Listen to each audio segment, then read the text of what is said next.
51 வயதான உங்களை பூமர்னு சொன்னா எப்படி இருக்கும்? முதல்வர் ஸ்டாலினுக்கு ஆதரவாக கொந்தளித்த அண்ணாமலை. விஜய் மீது கடும் பாய்ச்சல். தயார் நிலையில் வரும் 2026 சட்டமன்ற தேர்தலை நோக்கி அரசியல் சூடு அதிகரித்து வரும் நிலையில் தமிழக வெற்றிக் கழகத்தின் தலைவர் விஜய் சமீபத்தில் நடைபெற்ற தாவேகா மாநாட்டில் முதல்வர் ஸ்டாலின் அங்கிள் என கூறியது பெரும் சர்ச்சையை ஏற்படுத்தியுள்ளது.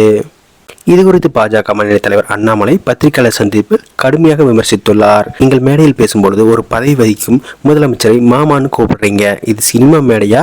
2 விசில் அடிச்சா போதுமா அரசியல் முடிஞ்சிடறதுக்கு?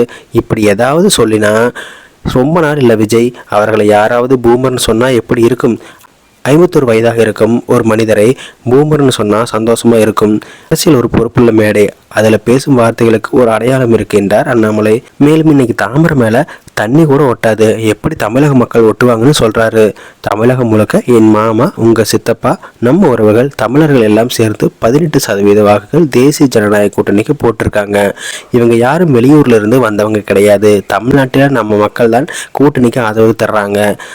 தாம் பாசிசம் போல பேசுவதை ஏற்க முடியாது. அரசியலுக்குள்ள கௌரவம் இருக்கணும், அரசியல் கலாச்சாரம் இருக்கணும். அதனால தான் நான் பதில் சொல்கிறேன். ஆனால் பாசிசம், மாமா, பூமர்னு பேசுகிற வார்த்தைகள் எல்லாம் யோசித்து பேச வேண்டிய விஷயங்கள் எனவும் அவர் பேசியுள்ளார்.